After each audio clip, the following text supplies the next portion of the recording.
Foi. Foi, pastor. Vamos lá, então. Voltamos. Então, o que nós estávamos falando, né? O título Entre o Bem e o Evangelho. A figura, né? Que é o que representa a ideia desse tema. Mostra duas pessoas aparentemente indo para o mesmo caminho, a mesma estrada. Porém, não significa que ambas estão indo de fato para o mesmo caminho, né? É como se a gente fizesse uma ilustração.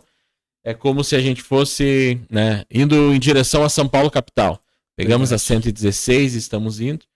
E ao longo desse caminho, né, vamos encontrar pessoas que estão seguindo, estão nos acompanhando, pessoas que estão seguindo as mesmas regras, as mesmas diretrizes de trânsito, nos acompanhando pela via.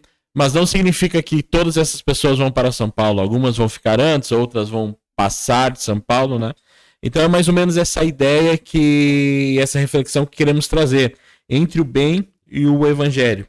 Porque a ideia é entender que fazer o bem não é automaticamente viver o evangelho. Exato. Né? Embora o evangelho nos leve a fazer o bem. Então aqui está um ponto que talvez confunde, né, a nossa cabeça, o nosso modo de pensar. Né? Então, como é que Jesus falava sobre isso? Né? Jesus mencionava que a lei condenava o ato, né? Porém, né, o evangelho vai muito além. Ele condena a intenção do coração. Jesus lá no Sermão da Montanha, lá em Mateus, capítulo 5, versículo 27, ele fala muito isso, né? Ouviste que foi dito, né? Ou seja, a lei dizia, aí ele pegou uma parte da lei, não adulterarás, né? Eu, porém, vos digo que qualquer que olhar para uma mulher com intenção impura, no coração já adulterou com ela. Então, esse é apenas um exemplo para a gente entender o que é isso, né? A lei, ela só condena o ato em si, né? A ação em si. Porém, o evangelho vai muito além. Ele já vai condenando, né? Ou pedindo para refletirmos sobre também a intenção do coração. Então, hoje, Rodrigo, nós vamos mencionar 5 pontos para complementar esse tema, né? E nós vamos refletir sobre o bem que engana, né? Quando a aparência é suficiente, quando achamos que isso é suficiente, né? O evangelho que revela o coração, que mostra quem realmente somos. O risco de se achar bom demais, também é importante. O evangelho como transformação, não só ação, né? Porque a gente consegue camuflar, aparentar ser cristão, e aí nós não estamos enganando o outro, estamos enganando até nós mesmos, né? E aí o último fim, por fim, lembrar que somente Cristo é realmente bom, né? Na nossa essência, o ser humano não é bom. Então, é claro que ao longo da conversa, né, nós vamos trocar algumas perguntas e vamos refletir sobre, né, que pode muito bem ser as dúvidas de quem está nos ouvindo agora ou em outro momento, né? Então, vamos lá. O bem que engana a aparência. O bem que engana quando a aparência é suficiente, né? Muita gente que acredita, né, que fazer boas ações já é suficiente para agradar a Deus, né? Porém, a Bíblia mostra que o ser humano pode praticar o bem exteriormente, né, nas suas ações, e ainda assim ter um coração distante de Deus. Quando uma das primeiras reflexões foi feita quando iniciei a graduação em teologia, foi uma pergunta: qual a diferença de assistência social e diaconia, né? Claro que hoje nós, como cristãos, lembramos de diaconia como servir na igreja, mas diaconia é o ato de servir a todos, né? E aí vem perguntaram qual que é a diferença da assistência social e diaconia. Na ação, não tem diferença alguma, né? Nós estamos servindo o outro. Porém, quando a gente traz para o evangelho, quando a gente começa a refletir, a gente percebe que ambas as tarefas, elas são diferentes, porque elas têm propósitos diferentes. E é mais ou menos nessa ideia, né? Uma pessoa doa para os pobres, mas faz isso só para receber reconhecimento público. Ou seja, está fazendo a mesma coisa, mas será que de fato ela está fazendo algo para realmente servir, para realmente transmitir a fé que toca o seu coração? Então a obra é boa, mas a motivação aqui nesse caso é uma vaidade. E aí, né, isso que engana os cristãos de hoje. Rodrigo, para, né, te integrar na conversa, né, e ouvir a tua opinião, você acha que hoje em dia as pessoas confundem ser bom com ser salvo, na tua experiência de troca, de conversa, não só entre cristãos, mas entre pessoas que não professam a fé cristã? Você acha, você já observou isso, que as pessoas hoje em dia confundem o ser bom com o ser salvo? Pois é, né? Bom dia, boa tarde, boa noite, como você fala, não sei a hora que agora a gente está ao vivo, mas Sim. depois a gente vai perpetuar nas redes. Pois é, pastor, acho que hoje é um tema muito delicado para a gente se falar, né? Mas como a gente não tem medo de nada, nem rabo preso com ninguém. A gente só é provocador, a gente só tá provocando. Só provocando, né? Sim. Eu acredito hoje que há essa confusão e ela é muito nítida a partir do momento que hoje nós vivemos num período, num tempo, principalmente que se tratando do nosso país, onde nós somos muitos corrompidos pelas narrativas. Verdade. Então, a partir dessa linha de narrativas que nós temos hoje, né, tanto ela política, como até mesmo dentro do evangelho, né? Hoje nós temos várias vertentes do evangelho, né, várias igrejas, e acredito que em algumas pessoas, quando não estão muito perto da liderança, ou às vezes desalinhado com aquilo que a liderança sabe, longe do evangelho em algum sentido, realmente acaba se confundindo e não sabe se o bem que ele está fazendo é um bem que está de acordo com o evangelho ou um bem que está de acordo com si mesmo, né? Ou as coisas desse mundo que a gente vive. Sim, uma vaidade, né? Vaidade. É importante porque eu sempre gosto de refletir, às vezes não é querer procurar, como é que o provérbio diz, pelo em ovo, né? Pelo em ovo. Porque, tipo assim, entre o bem e o evangelho, tal, o que queremos procurar, porque esse tema, porque seria muito mais propício, muito mais pujante no sentido de atrair as pessoas, outros temas. Sim. 5 pontos para isso, 3 pontos para aquilo, né? E aí a gente pega um ponto importante de refletir, porque eu falo pela questão cristã, muitas vezes a nossa queda, ela não está na nossa frente como um grande cânion, como uma grande valeta, com um grande buraco na nossa frente. Exato. Muito pelo contrário, ela vai construindo com pequenas pedras que vai te levando você a tropeçar, quando menos espera, você está no chão e você não viu buraco nenhum, você não viu nada que foi extravagante, nada que realmente estava ali na tua cara que fizesse você a cair, né? Exato. E eu gosto de usar exemplos do cotidiano, né? E eu sei que não sei como as pessoas vão interpretar isso, mas eu acho importante a gente refletir. Uma traição, por exemplo, ela não surge como uma mulher ou um homem, ambos se oferecendo, mas sim como simplesmente, talvez, um elogio. Aí a pessoa tem um elogio, a outra é carente, enfim, começa a induzir. Por que eu trouxe esse exemplo? Porque muitas vezes a nossa queda em relação ao cristianismo, a nós cristãos, a nossa caminhada de fé, vem disso, vem de pequenos obstáculos, né? Isso. E essa queda que eu falo, eu dei um exemplo, mas essa queda é a questão de pessoas que se decepcionam com a instituição, a igreja, né? E aí como é que ela chegou àquele nível de insatisfação? Tudo isso foi uma construção. Então por isso que é importante os pequenos detalhes. E dentro desses pequenos detalhes também tem essa questão de fazer o bem, porque na verdade não deixa de ser uma máscara para Exatamente. tal, né? Tem um livro que mudou muito o meu pensamento, que era Vivendo Sem Máscara. E ele traz uma ideia do nosso dia a dia, de como os nossos comportamentos, eles são máscaras de algo, né? Uau. E ele cita um exemplo, claro que é um livro para o ambiente cristão, de pessoas que são frequentes, né? E ele menciona muitas vezes aquela pessoa que ela é ofertante excessivamente, porque a oferta é importante, mas a oferta excessivamente, na verdade, em excesso, na verdade essa pessoa ela só quer mascarar um problema que tem nela, que é o consumo compulsivo. Aí a pessoa, um problema psicológico, em vez de a pessoa gastar na rua ou nesse modo de que ela tem a necessidade de consumir, mesmo que os produtos que ela compra ela nunca vai usar ou poucas vezes usa, ela precisa seguir esse ritual. Porém, o que acontece? Muitas vezes nos auto-enganamos e transferimos para quê? Para a oferta excessiva dentro da igreja. E a gente observa muito isso. Então, a partir daquele ponto, eu comecei a refletir e a pensar que muitas vezes a gente pratica o bem, achando que estamos agindo a partir da fé e, na verdade, nós só estamos colocando uma cortina de fumaça para os nossos erros, né? Para as nossas carências. Exato. E aí não curamos de fato apenas, né? Fizemos o que hoje nós mais observamos, que tomamos um calmante, um remédio para a dor, mas nunca atingimos a doença de fato, né?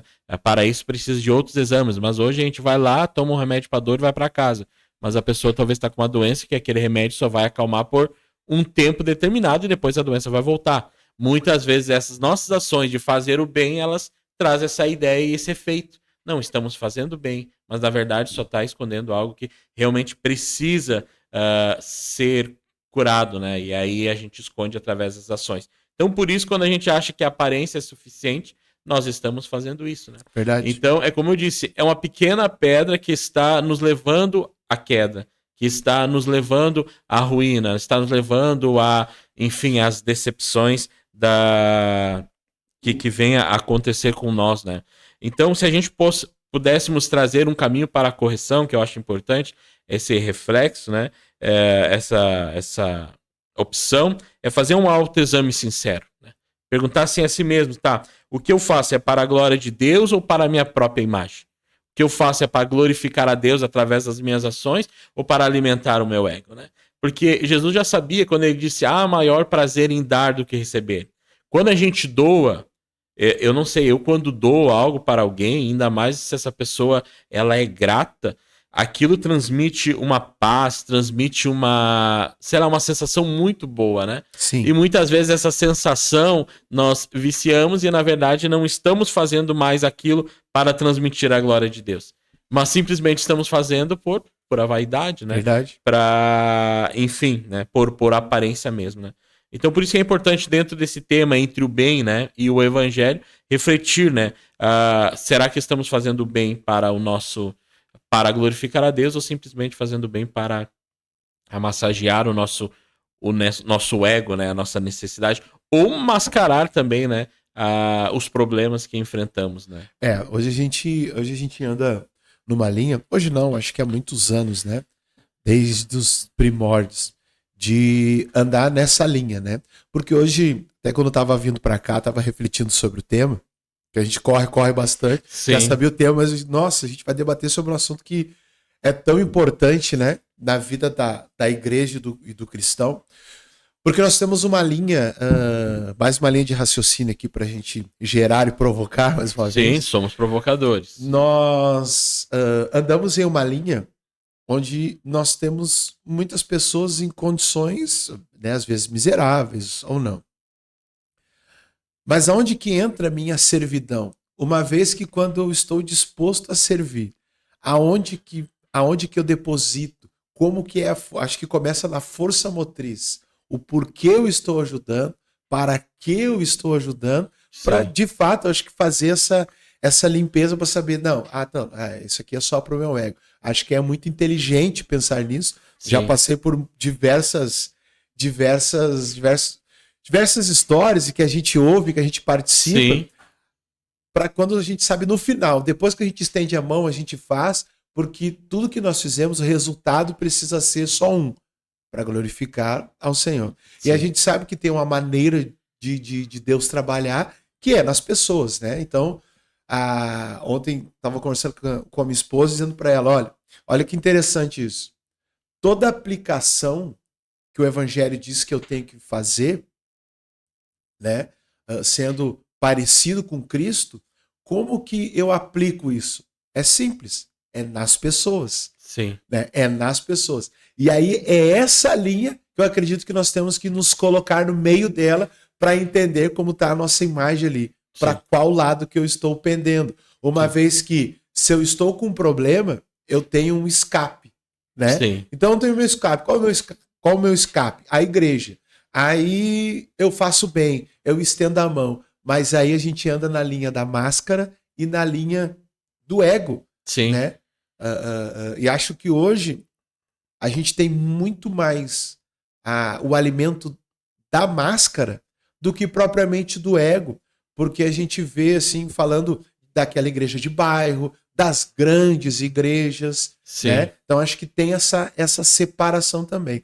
Mas acho que é importante a gente trazer para uma reflexão será que eu consigo, antes de tomar qualquer ação, pensar antes, para ver se isso vai, para a gente saber o que nós vamos alimentar Sim. a partir desta ação.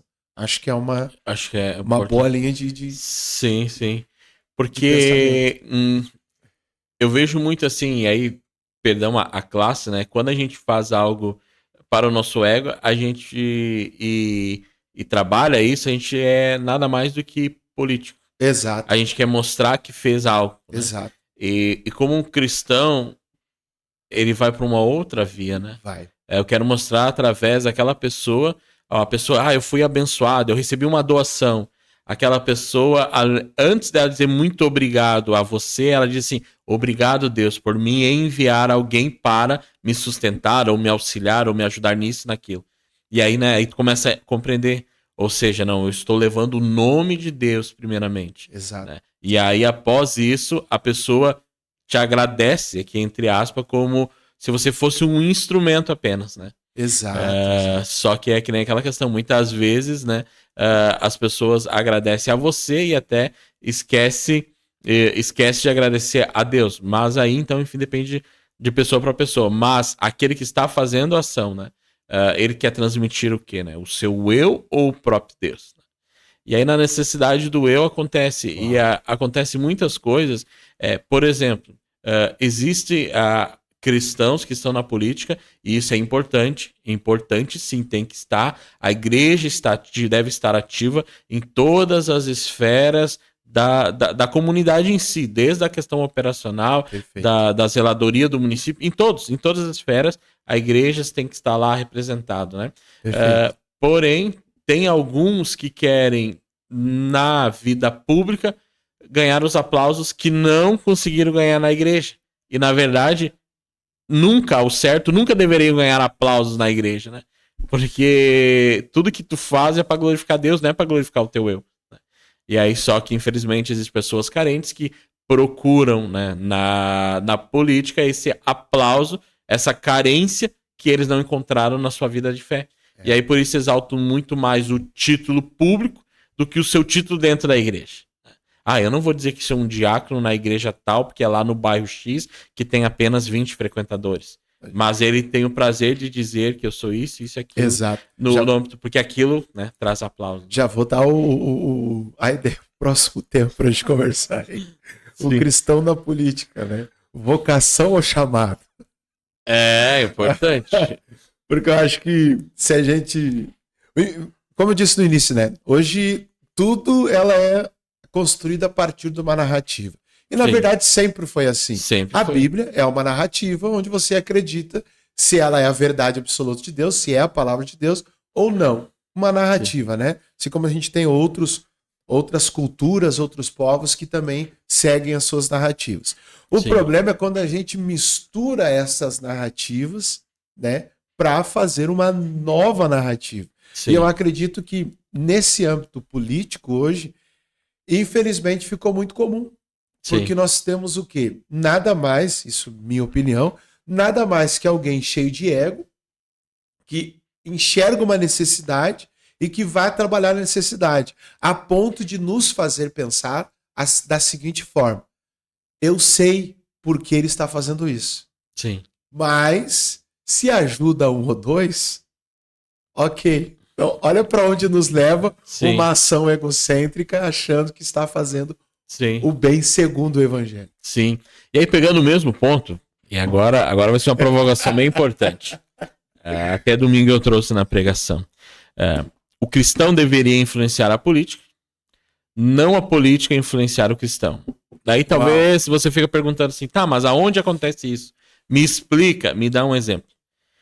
Quando eu vejo a onda conservadora, e eu falo isso como um conservador, isso aí. Né, mas eu sou conservador por uma consequência de eu ser cristão. Isso aí. Eu sei, o meu evangelho, a minha Bíblia, mostra qual lado eu devo tomar, qual princípios. Ser contra o aborto, enfim, aquelas linhas da direita conservadora. O que eu tenho somente que tomar cuidado é que quando eu me rotulo direita, conservadora. Muitos estão dentro da igreja confundindo que isso é suficiente para ser cristão. E aí o que acontece? Nós voltamos lá àquilo que Jesus condenou. Olha, a lei diz o seguinte, não faça isso. Porém, eu vou digo que todo aquele que no seu coração já ter esse desejo, já fez isso. Então hoje as pessoas vão na igreja e vêm com aquele mesmo tema. Não, eu sou um cristão, porque eu não roubo, eu não mato, eu não faço isso ou aquilo. Ok, tá certo, isso é de fato, é uma consequência de ser cristão. E aí, não, eu sou cristão porque a minha visão política é contra partido X, que prega isso, prega aquilo, que vai contra princípios bíblicos. Ó, e a minha visão é aquele partido. Aí eu me detenho naquele partido e acho que aquela influência política me dá um carimbo de ser cristão. E na verdade é muito mais profundo, né? Exatamente. Tem um livro do C.S. Lewis, né, que é O Evangelho Puro e Simples. E aí tu vê assim, o evangelho ele é puro e ele é simples. E aí um dos pontos mais chaves que ele menciona, o evangelho ele é puro e ele é simples, mas ao mesmo tempo também ele é profundo. Ou seja, ele é puro e ele é simples, mas ele não é em momento algum raso. Exatamente. Ou seja, é algo mais denso, né? E aí só que hoje nós estamos refletindo sobre isso, sobre costumes, sobre atos, sobre o legalismo, né? O legalismo que condena somente a ação. Estamos esquecendo a autoanálise que devemos fazer de arrepender dos nossos pecados todos os dias para de fato ser cristão. Então esse é o perigo. Esse é o perigo. Essas são as pedrinhas que estão fazendo com que nós futuramente vamos cair e nós não enxergamos nada, parecemos que estávamos andando numa postura fortes e firmes e na verdade estamos sendo enganados. E aí agora, o que o senhor acabou de dizer veio me lembrar, me trouxe a memória a história do bom samaritano. Por quê? Por que eu falo do bom samaritano? Para a gente entender, dentro daquilo que o senhor acabou de mencionar, né, e dentro desse âmbito cristão, dentro da política, sim, como fazer o bem, né? Segundo o ego ou segundo o evangelho? Uma forma muito simples de desenhar. Hoje nós temos, infelizmente, esse enfrentamento absurdo sobre esquerda e direita. sim. Que você tem que escolher um lado, que você e tal. Sim. Até uns... é clichê, não quer falar quando perguntar direita ou esquerda? O alto.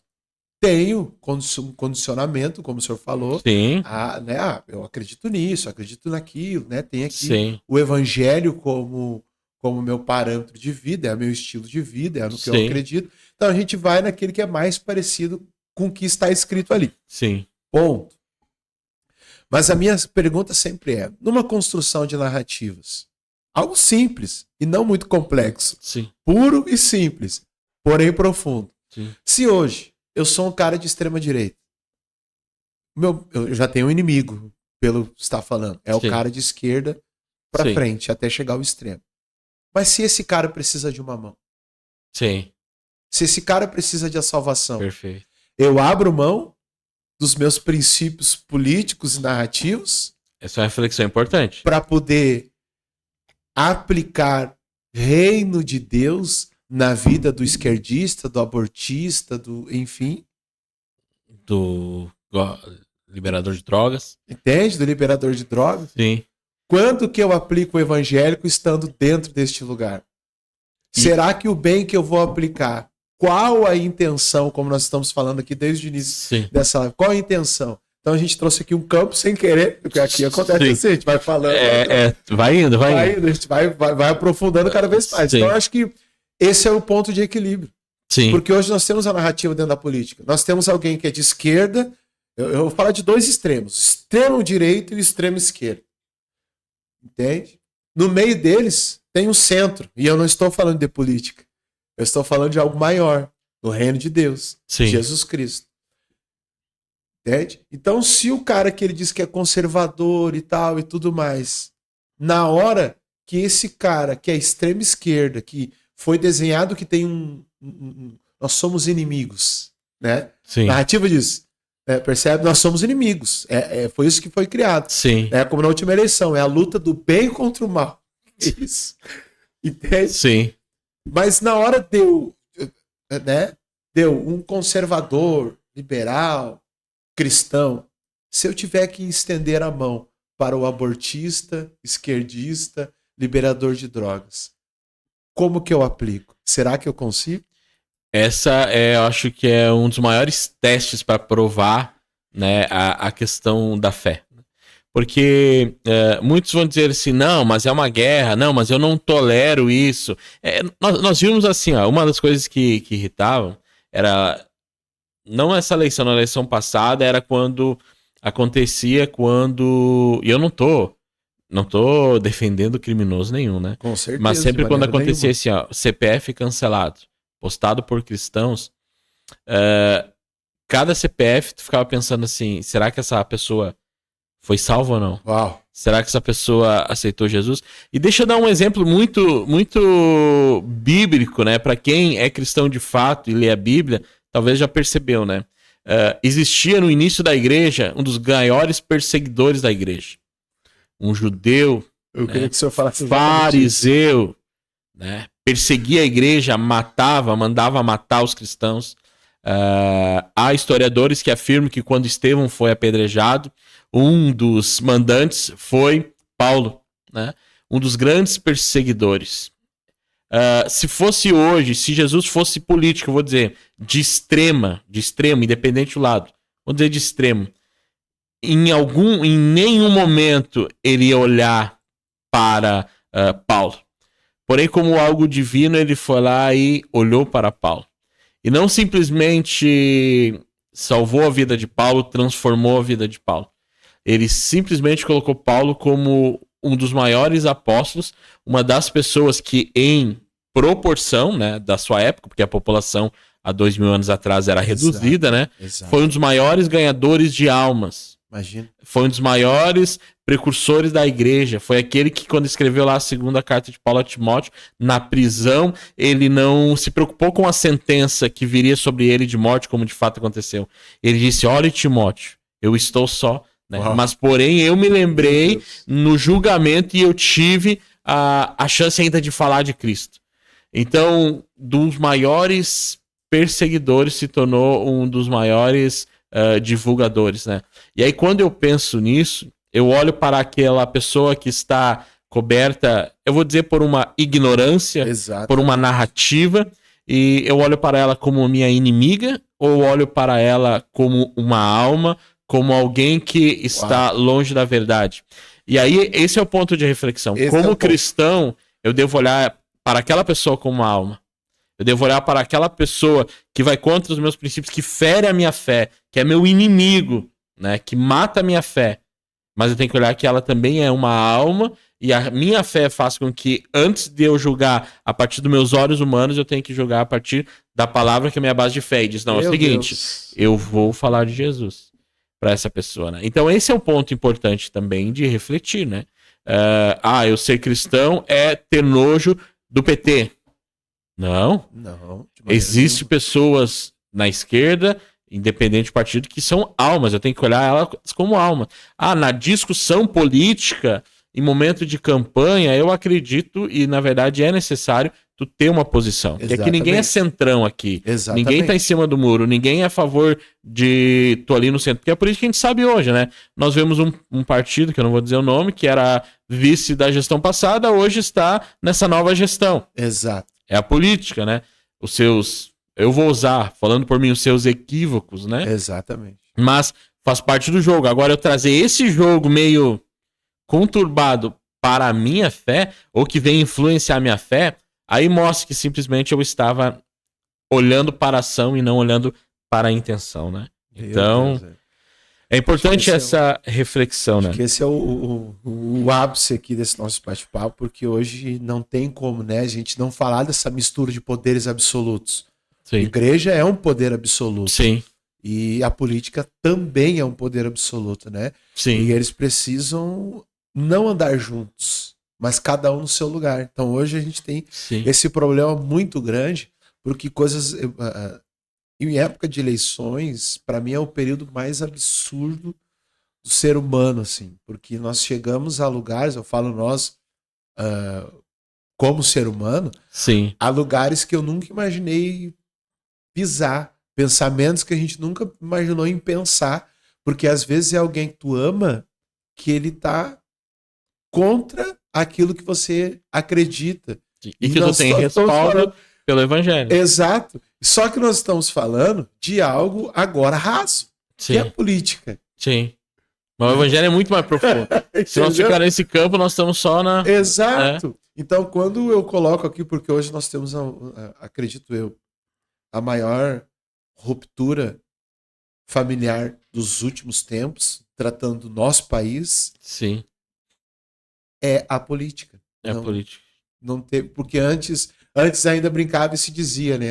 Futebol e religião não se discute. Sim. Mas hoje sempre teve esse termo e a gente sabe que é um dito popular. Sim. Né? Mas eu sempre vi muitos gremistas e colorados se dando bem. Falar que nós somos, né, bairristas aqui. Sim. Mas hoje direita e esquerda declarado é difícil de... Direita e esquerda não tem... Sim. Não tem conversa. Sim. E aí sabe o que acontece? Cria as identidades gerais, né, macros, para pessoas micros. Isso aí. E aí o que acontece? A pessoa de esquerda não se sente bem indo numa igreja evangélica. Exato. Porque acha que lá todos vão apedrejar ela por ela ser de esquerda. Exato. E eu não tenho como tirar a razão dela. Tirar esse pensamento. Porque, infelizmente, os cristãos estão confundindo as coisas. Né? Os cristãos estão lá, enfim. A pessoa tem sua visão política, mas você a convence por um outro modo. E antes de eu ir para o debate, eu querer convencer alguém de esquerda por direita com esse viés político, eu acho no campo de debate ok. Mas quando eu trago a ideia, se não como um cristão, eu simplesmente faço o quê? Tu tem tua visão política, eu tenho minha visão política. Mas eu quero te falar de algo mais profundo, eu quero falar do evangelho. O evangelho vai mostrar para a pessoa o que é a posição que ela vai passar. Ou seja, é antecessor. O evangelho vai dizer, olha, isso que eu defendo não está certo. Isso que eu defendo está incorreto. Né? Então, eu acho importante essa visão e esse ponto de enxergarmos isso. Né? Porque quantas pessoas... Para não ver essa segregação, né? Hoje eu sempre falo, eu gosto de dar nó na cabeça das pessoas. Porque se eu falo assim, eu sou pastor, como de fato sou pastor, as pessoas, então é de direita. Daí eu falo assim, não, mas eu sou professor de escola pública. Aí a pessoa assim, não, então é de esquerda, sindicalista, você perde. Aí tu fica assim, tá, calma. Não, porque e agora? Porque as pessoas te rotulam, né, pela tua profissão e não entende quem é o Jonatas de fato. Exato, né? O Jonatas de fato. Exatamente. Porque em alguma das bolhas eu estou indo na contramão. E claro, e aqui eu tenho tranquilidade de falar, estou indo na contramão desse julgamento, e eu vou dizer de certo modo equivocado, que tem em relação à classe da educação. Achando que a classe da educação é totalmente de esquerda. Eu sinto muito. São exceções. Eu acompanho de perto, dentro de uma realidade pequena, mas também de um município grande, como Porto Alegre também, e eu não vejo isso assim. Eu vejo muitos professores de direita, mas enfim, né? Quando nós falamos, acho que desta classe, a gente enxerga mais, talvez, nos municípios. Mas, né, um olhar estadual, eu também enxergo da mesma forma. É que o município está muito perto. O senhor virou testemunho para mim, porque muitas conversas, quando entra isso, e quando a gente vai ministrar, falar alguém sobre narrativa, alguma coisa assim, eu sempre, né, depois que ele conheci, ele usa como exemplo. Eu tenho um professor que é de direita. Eu conheço um professor que é de direita. Não, mas como? Eu conheço um pastor que é professor de história na rede pública. Não, de história, mas hoje eu atuo como professor de matemática. Hoje matemática, né? Mas matemática é mais agradável que história. Claro que fiz os dois cursos a respeito, mas hoje é matemática. Mas pra gente ver o que tem engessado na cabeça das pessoas hoje. Sim. Se você é isso, rótulo. Se você é aquilo, é rótulo. Então, para nós, por exemplo, nos causa, pra gente aqui, pastor, que quer trabalhar, como outros tantos que nós conhecemos, com todos, quer trabalhar a favor sempre do reino de Deus, do evangelho, para nós nos colocou uma barreira contra aquele que permita-me dizer que vou até usar sigla aqui para não ofender por amor, mas os LGBTQIA+, e eu não sei falar toda a sigla. Sim. Mas entende? Colocou um muro entre nós. Colocou um muro. Entende? E sendo que ali existe uma alma que tem sede de Cristo tanto quanto nós. Há uns dias atrás aí na internet repercutiu muito uma fala do jornalista Léo Dias, conversando com uma outra pessoa, e aí eu não lembro, né? Mas essa pessoa, ela... E ele chorando ao vivo no seu programa, porque falando desse distanciamento. Sim. Hoje eu não posso pisar na igreja por conta de quem eu sou e tal. Porque a gente sabe que a narrativa colocou um muro aqui, né? Bah, isso é... Bah, causa até uma dor a gente ver essa realidade dentro da igreja do evangelho que aconteceu, né? De segregar tanto a ponto de que estamos escolhendo quem pode, né, ir até Cristo, né? Não que a igreja é tipo assim, Cristo está apenas na igreja, não, mas a igreja ela é um acesso, uma porta de acesso, né? E aí quando eu trago essa ideia de segregação, eu estou impedindo, eu estou ignorando as palavras de Jesus, de Mateus 11:28, que dizia: vinde a mim todos que estáis cansados e sobrecarregados, né, oprimidos, que eu vos aliviarei. Nós teríamos que hoje mudar: vinde a mim todos que vocês estáis cansados, sobrecarregados e oprimidos, desde que você não seja isso, isso e aquilo. Pô, exatamente. A gente está mudando o evangelho por um princípios, né? Por princípios não, o evangelho por um machismo, né? Não pelo próprio princípio bíblico que é vir a todos, né? Vinde todos ao Senhor da maneira que está, como está, né? Exato. Sobrecarregado, oprimido, com suas ideologias, com suas crenças, né? Por isso que hoje fica aqui a pergunta, né? Para quem está nos assistindo agora aqui. Pessoal, tem algumas pessoas assistindo que a gente está ao vivo, mesmo se você vai assistir depois gravado, mas pode deixar aí tua pergunta, né? A tua opinião, que é importante para a gente aqui saber também. Sim. Mas porque vale a reflexão dentro disso que nós estamos falando, quando que eu aplico agora o bem? Quando que eu estendo a mão? Porque evangelho se trata disso, né? A gente está falando muitas coisas e se encaminhando e entendendo que o bem do evangelho é muito além, é muito mais profundo do que muitos imaginam. Então, quando eu entendo isso, como é que eu aplico, né? Como a gente entrou nesse assunto político aqui, não tem como escapar deste lugar, né? Mas hoje a gente consegue aplicar o bem, por mais que tenha esse muro entre nós hoje, entre nós e outras classes hoje, outras tribos, vou dizer assim. Como que a gente vai aplicar o bem, pastor? Me ajuda, porque para mim hoje está confuso. Porque hoje, por exemplo, aqui onde a gente participa de alguns lugares, algumas reuniões, que hoje, né, eu tenho as pessoas aqui na nossa cidade, muitos me conhecem, e quando eu assento à mesa e se tem alguém que é LGBT, ou já se cria um muro. E às vezes já passei por situações de ter, evangélicos, então eu vou sair porque eu não gosto de conversar. Então, olha o tamanho do muro que se foi criado. Como que nós vamos aplicar o bem agora? Eu acho que uma das principais ferramentas é voltar para o evangelho e reler a história de Jesus e a mulher samaritana, reler a história de Jesus e a mulher adúltera, né? A mulher cananeia. E começar, a mulher cananeia também, e pensar sobre, né? Quem é aquela pessoa e o que ela representa, né?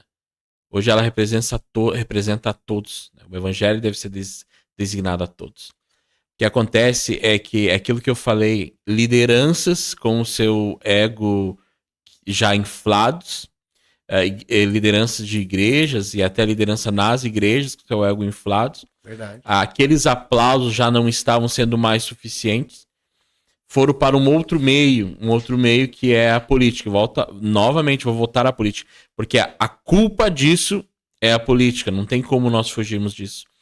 E aí o que acontece? Eles necessitavam de aplausos lá da política que esqueceram a essência do evangelho.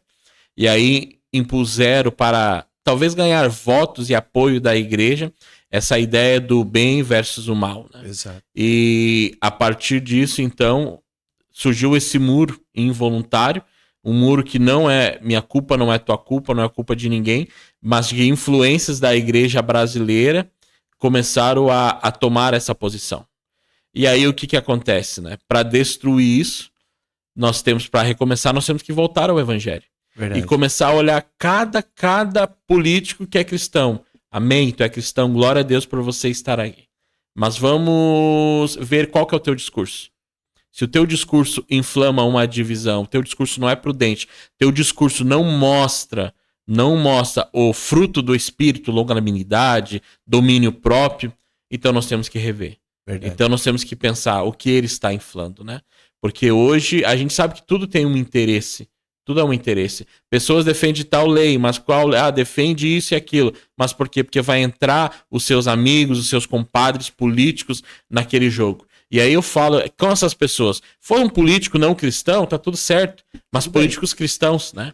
E aí é lógico que eu vejo no púlpito pastores dizendo, se você que é cristão e vota em tal partido no PT, sai da minha igreja, retiro e tal.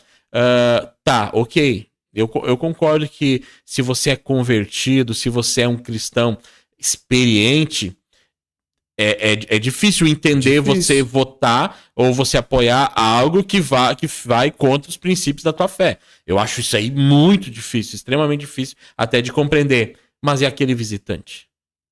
Porque os vídeos se tornam públicos. Mas é uma live para os meus membros. Mas se torna público. Aí eu boto aquele discurso, faz com que aquela pessoa que está prestes a se suicidar porque a família rejeitou, porque ela teve um gosto, né? Ou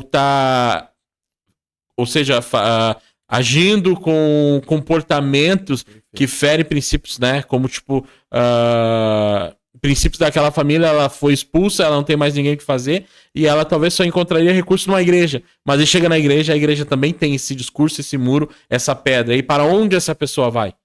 Para onde essa pessoa está indo? Ela vai ao suicídio. Ela vai, entendeu, a esse momento. E aí a igreja tá ali, mas a igreja tá firme, forte e perseverante, porque na eleição de 2026 nós conseguimos botar o candidato A, B ou C. Pô, cara. A igreja medindo a sua perseverança por uma eleição. Não. Aonde vamos parar? É pela quantidade de almas. Eu sabia que lá no IBGE, que diz que a cada 4 pessoas, um é cristão, eu sabia que esses 25% vão incendiar o Brasil. Exato. Esses 25% vão mudar a moralidade do Brasil. Nos maiores avivamentos que teve na Escócia, iniciou com o quê? Os avivamentos tiveram respaldo na sociedade.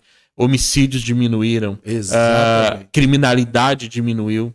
E hoje não, hoje nós alimentamos algo que achamos que é um evangelho, mas é um pseudo-evangelho, defendemos um moralismo, assim como os judeus fariseus defendiam e mataram Jesus, né? E disseram, condena esse, porque está tirando a nossa função. Imagina os sumos sacerdotes lá parados lá.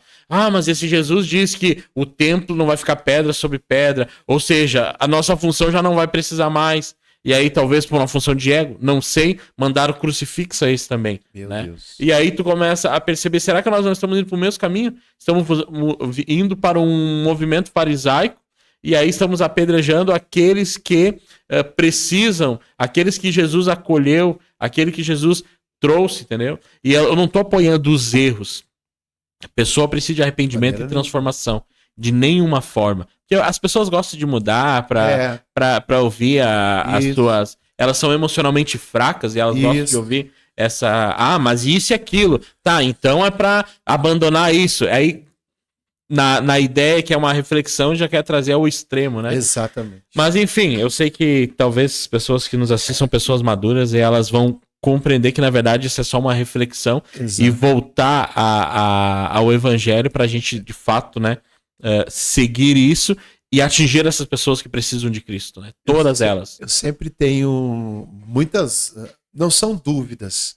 Porque às vezes a gente acha que perguntas são porque a gente tem dúvidas, né? Mas às vezes não, ela não é só no intuito de dúvidas, né? De reflexões e tudo mais. Mas eu sempre fico me perguntando, porque uma vez que a gente faça qualquer estudo escatológico, né, e tudo mais, porque o que o cristão espera, né? A gente, como igreja, nós esperamos sempre, né, aquele que, independente se ele é pré ou pós, nós estamos esperando Jesus. Sim. A volta de Jesus. O tempo e o momento. Mas então, estamos ansiosos pela volta de Jesus. Já estou falando aqui para desconstruir a narrativa do pré-tribulacionista, do pós. Não. Sim. Independente de qualquer coisa, nós estamos esperando a volta de Jesus. Depois lá a gente vai saber quem estava certo. Mas. Sim. eu fico me perguntando, a apostasia da igreja é um sinal do fim dos tempos, guerras, tal e tudo mais. E eu sempre ficava me perguntando, porque guerras, para nós é normal, já acontece muito, as pessoas se intensificar e tal, tudo mais. Mas eu sempre me pego assim no comportamento da igreja, né? Como que a igreja vai preludir o fim? Como que a igreja vai participar desse fim da volta de Jesus? E hoje não tem como pensar em outra coisa a não ser o bem e o evangelho. Sabe? A gente estava conversando aqui, minha cabeça está pirando nisso. Porque o que acontece? Se nós temos pessoas cheios de si, como é o conselho que Paulo dá a Timóteo, sim, né? Olha, fica tranquilo, né? Guarda o teu coração, porque daqui a pouco, lá na frente, vai ter os homens cheios de si, irresponsáveis, né? Tudo aquela maravilha que Paulo entrega para Timóteo. E aí eu fico pensando, toda vez que eu vejo a política, como o senhor falou antes, influenciando a igreja e não o contrário, aí vem as respostas para minha pergunta. Porque hoje é como tem assim aquela frase clichê. Se hoje fosse a época de Jesus, quem o crucificaria? Parece ser clichê, parece nada a ver. Mas será que não seríamos nós mesmos? Seríamos nós mesmos. Né? Com todos os nossos achismos, os nossos delírios, enfim, né? As nossas certezas que nós temos às vezes de coisas tão diferentes e absurdas, assuntos distantes um do outro. Será que realmente não seríamos nós? Porque hoje nós fazemos o bem, na maioria das vezes, pensando em algo, sendo que nós temos um padrão de fazer o bem. Qual é o padrão do evangelho? Primeiro, servir a todos. Segundo, que é o que eu gosto muito quando Jesus fala isso. Quando a mão direita dá, a esquerda não precisa ficar sabendo. Temos aí um padrão, não temos? É um padrão. Eu, como teólogo aqui, né? É um padrão de quem vive o evangelho. Temos um padrão. Ou seja, é alguém que está fazendo o bem com princípios da fé. Exatamente. Não o bem por si só. Né? Apesar de que, também, já vou falar aqui para ninguém não ficar desentendido. Sim. Eu acredito que algumas ações no mundo que nós vivemos hoje, Instagram, Facebook, YouTube, existem ações que elas precisam ser vistas, né, para crescer uma obra e tal e tudo mais. Sim. Mas isso não justifica as minhas ações de bem ser fora do evangelho. Sim. Entende? Não, é importante pensar sobre, né? Olhar, né? Será que isso, né? Hoje em dia, o que minha mão esquerda faz, a minha direita precisa fazer. Porque eu tenho que postar no Instagram. Entendeu? Tá mais ou menos nessa visibilidade. Quando eu lembro exatamente desse versículo aqui, Jesus falando sobre isso, sabe? O que me vem na cabeça é essa imagem de forma literal. Sim. Alguém entregando algo e postando com a outra. É mais ou menos. E na verdade, é isso que a gente tá vendo hoje. Entende? Infelizmente, é isso que a gente tá vendo, né? Rodrigo, eu vou avançar aqui nos pontos, né? Um segundo ponto que a gente tinha mencionado, que era o evangelho revela o coração, no sentido que Jesus deixou claro lá no Sermão do Monte, né? Do texto que nós fizemos leitura, que o evangelho não olha apenas para o que fazemos, né? Mas para a motivação que nos leva a fazer. Aquilo que a gente já estava refletindo aqui sobre, né? O bem sem intenção pura não glorifica a Deus. Não glorifica a Deus, né? Então, é importante refletirmos que a lei condenava o ato de matar, mas o evangelho condena o ódio, né? Vai muito antes, né? A lei condenava o adultério, né? Mas o evangelho condena a cobiça. Né? O evangelho desmascara o interior, né? Então, vai muito além. O evangelho revela o nosso coração, o que pensamos, né? Porque, como eu disse antes, a gente consegue mascarar as coisas. Eu consigo, Jonatas, mostrar a ideia de ser um santinho, de ser isso e aquilo, mas talvez quando pergunta pra minha esposa quem que é o Jonatas é um demônio em casa. E aí, porque eu consigo mascarar aqui. Né? A gente consegue enganar. Com certeza, e aí, nas nossas ações, no nosso particular, nos nossos relacionamentos com os nossos filhos, com as nossas esposas, quem nós somos, né? E aí o evangelho não, o evangelho traz a ideia assim, não, vai muito além disso, né? Você é o mesmo por quê? Porque você está fazendo tudo para glorificar a Deus. E tem uma das coisas que eu gosto muito, que todo cristão deveria compreender, é a questão da mordomia. Eu gosto de repetir, o que é um mordomo? Mordomo é aquele que cuida das coisas com amor e carinho, aquele que cuida dos filhos da casa, mesmo não sendo os pais dele, cuida da mansão, aquela ideia do mordomo do Batman, lá esqueci o nome lá. Alfred. É aquela, cuida de tudo como se fosse dele. E na verdade não é nada dele. De nada. Não é dono de nada. Nós somos mordomos de Deus. Ou seja, se nós tivermos esse pensamento, nós vamos cuidar dos nossos filhos, que achamos que somos nossos, mas na verdade são de Deus.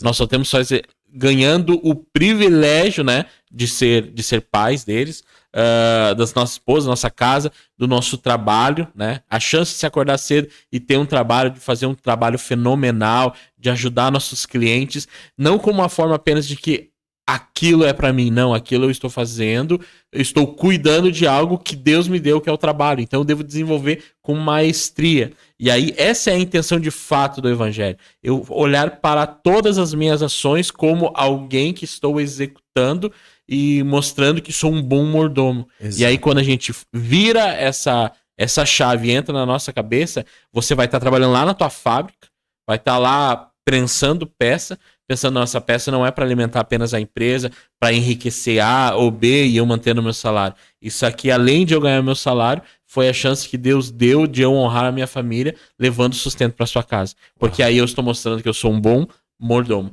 Quando entendemos a questão de mordomia, nós começamos a perceber que voltamos realmente, de fato, ao evangelho, né? E aí tem outros pontos importantes, a hora já avança, né? O risco de se achar bom demais. Isso aí é clichê, né? Aquele que é músico. Meu Deus. Um dos maiores perigos é achar que ser uma boa pessoa é suficiente para salvação. Minha avó dizia isso. Eu não mato, não roubo. Isso é o mínimo, né? E ela achando, né? Tudo bem. A Bíblia é clara, porém mostra que não há nenhum justo, né? Não há um justo, nenhum sequer. Ou seja, o ser humano não é suficiente, né? O bem humano, melhor dizendo. O bem humano não é suficiente porque não somos bons por natureza, né? Perfeito. O evangelho então começa quando reconhecemos que não somos bons o bastante, né? E aí é um ponto para refletir e entender que a centralidade em Cristo, né, deve reafirmar diariamente, não é o que eu faço, é o que Cristo fez, né? Essa deve ser um caminho para a correção, para a gente entender e avançar sobre esse risco de ser bom demais, né? Ou seja, a centralidade em Cristo. Reafirmar diariamente, não é o que eu faço, é o que Cristo fez. Porque tudo aquilo que eu faço é um reflexo daquilo que Cristo fez por mim. Verdade. Se eu perdoo o meu inimigo, é porque Cristo me perdoou, né? Se eu ajudo a outra pessoa, se eu amo a quem eu nem conheço, é porque Cristo amou a toda a humanidade sem conhecer, né? Então, imagine, a gente volta lá para aquele ponto, né? Cristo se entregou por nós sem saber se vamos tomar uma direção certa ou não, mas ele fez. E aí, será que nós nos entregamos falando de Jesus ou já começamos a colocar rótulos nas pessoas e nem conseguimos chegar nessas pessoas, né? Então, tudo se torna meio vazio. E aí, o ponto-chave que era Cristo, né? O único bom, né? A reflexão bem humano pode até aliviar sofrimentos momentâneos, mas é só o evangelho que traz salvação eterna. Verdade. Fazer o bem, a assistência social que eu falo, tem prazo de validade. Porém, é só o evangelho que traz essa salvação eterna. E eu gosto também que a gente de refletir sobre a passagem de Saul com os amalequitas, né? Que ele quis dar uma roupagem para a sua ação boa, né? Deus disse, vai lá e mata todos. Ele vai lá, pegou os bens, né? Os animais, né? Na época, né? E trouxe. Aí quando o profeta Samuel chega aí e fala, olha, não era para tu matar todos? Aí ele fala assim, não. Aí ele vai tentar fazer o quê? Justificar a sua bondade. Justificar a bondade. Aí ele disse assim, não, mas é que eu trouxe animais, mas eu trouxe para oferecer sacrifícios ao Senhor. E aí o profeta fala aquela frase que a gente gosta demais, né? É melhor obedecer do que sacrificar. E aí aquela reflexão, que eu acho importante como ficar de encerramento, né? É importante fazermos, né? Muitas vezes nós agimos para apenas mascarar o nosso eu, ou agradar o nosso eu, ou receber os nossos aplausos. E aí, quando a gente vê que, de acordo com o evangelho, aquilo é um equívoco, nós queremos o quê? Nós queremos apaziguar. Não, mas eu fiz isso porque pensa bem. E aí começa a procurar justificativa sem contexto. Não, eu estou fazendo isso porque o evangelho me instrui a fazer isso, né? Ah, tá aqui, tá lá. E aí nós estamos apenas sendo Saul, né? E aí Saul, né? O que acontece após isso? A sentença do seu reino, né, termina ali, né? Deus já iria buscar em outra pessoa, no caso Davi, né? Quem iria de fato assumir o trono, né? E aí talvez a gente tá dando também de Saul, fazendo o bem, e quando a gente vê que não é o bem, a gente tenta, né, camuflar. Se lembra no início da cortina de fumaça? Exato. Eu sou um ofertante, mas na verdade só tô escondendo o quanto eu sou um gastador compulsório, né? Exato. E aí a gente começa a se camuflar os nossos erros, os nossos defeitos, né? E aí é que nem a gente fala, né, na linguagem, né? Porque uma das frases que as pessoas mais dizem numa entrevista de emprego fala, uma qualidade sua. Eu falo assim, eu sou perfeccionista. E aí qual que é a diferença de perfeccionista e inseguro? É verdade. Ou inseguro, é tipo assim, eu dizer, não, eu sou perfeccionista. Na verdade, tu é perfeccionista porque a tua insegurança faz com que você vai fazer aquela atividade, mas no fim você sabe que não vai ficar certo, por causa da tua insegurança, mas aí o que acontece? Você fica se cobrando dizendo que você é perfeccionista. Exato. Você só tá camuflando. Eu não estou falando que não existe perfeccionista, claro, mas muitas pessoas dizem, não, eu sou perfeccionista, mas na verdade ela é insegura, né? Ela não consegue, né? Eu não consigo fazer isso e aquilo. Mas passou rápido, né, Rodrigo? É ligeirinho. E aí, sábado que vem a gente traz um outro tema importante, né? Olha aí. Vou deixar aqui pro pessoal que tá nos acompanhando para sugerir um tema. Eu acho que é importante durante a semana, né? Claro, vamos trabalhar. E aí a gente vai trabalhar esses pontos aí até pra gente, né? Construindo, né, uma audiência. Hoje tá pouca, mas se Deus quiser vai crescendo, né? Pra mim tem... É que nem fala assim, uma vez o pastor Carlos, né? Disse, veio da Argentina, né? Eu acho que eu já falei essa história, né? Mas tu veio da Argentina, não tinha pastor suficiente no Brasil? Daí ele, não, eu vim porque talvez Deus me indicou pra ganhar apenas uma alma. Uau. Daí tu fala assim, mas ganhar uma alma apenas? Ele, sim, imagine se eu ganhasse uma alma e essa alma fosse Billy Graham. Uau. Eu seria avô de multidões, porque Billy Graham foi a pessoa que mais ganhou pessoas para Cristo, superando Paulo. Por isso que eu falei lá no início que, sim, em proporção, Paulo ganhou muitas almas, mas Billy Graham conseguiu atingir um número muito maior, porque a população era maior, né? Claro. E tu fica pensando a mesma coisa, talvez tem poucos. Mas esses poucos, talvez uma pessoa, né, revoluciona o seu modo de pensar. E quem é essa pessoa? Essa pessoa pode criar um incêndio, né? Missão. Podemos fazer algo enorme. Mas a gente vai crescer com o tempo. Com certeza. Isso aí vai. Então a gente deixa aqui vai frutificar. Então vamos ver se a gente trabalha uma enquete, a gente vai organizar aí. Sim. Porque é importante esses assuntos. Antes de ser encerrado, deixa eu só fazer uma colocação aqui. É importante esses assuntos, né? Pastor Jonas tem um conhecimento admirável, já falei isso para ele e para todo mundo que eu tenho a oportunidade, sempre falo que eu admiro muito esse conhecimento e para mim é um privilégio estar participando disso aqui, porque depois eu acabo ouvindo o que eu ouvi essa semana. Nossa, eu assisti o episódio lá que tu participou com o pastor Jonas, lá vocês falando e tal, e debatendo. Eu falei, não, cara, não era debate, eu só tava opinando. Falei, não, cara, tu falou umas coisas que eu nem sabia que tu entrava nesse assunto. É o poder do conhecimento do pastor Jonas de despertar na gente o que eu nem sabia que eu tinha, né? Que eu nem sabia que tinha esse conhecimento. Então, importante para quem está nos assistindo aqui, tanto no YouTube, né, que vai ficar aí perpetuado, ou ao vivo, participe com a gente, que vai ser um grande momento que nós vamos provocar aí você. Sim. Né? Não, e aí deixa o pessoal aí que não foi algo esporádico, né? A gente vai manter essa ideia, vai ter em alguns episódios convidados, mas sempre o foco é o tema, né? O Rodrigo vai estar sempre com a gente aí. E aí vamos para esse ponto-chave, né? De divulgar temas importantes, temas que talvez clichê ou não, mas são temas que produzem em nós uma reflexão, né? Ou melhor, uma provocação. Né? Somos provocadores. Nós vamos botar assim, os provocadores. A provocação, nós não somos dono da verdade. Exato. Mas nós trazemos pontos que talvez, né, alguns deles, ou a minoria, mas pelo menos um, vai né, buscar na pessoa esse ponto de reflexão. Opa, né? Os grandes filósofos estão aí, né? O Jefferson estava com a gente. Tá aí para isso, para quê? Despertar o pensamento, né? Provocar. Provocar. Somos provocadores. Mas então tá, pessoal. Muito obrigado aí por vocês que ficaram conosco aí nessa 1 hora. Nesse período aí, nós vamos...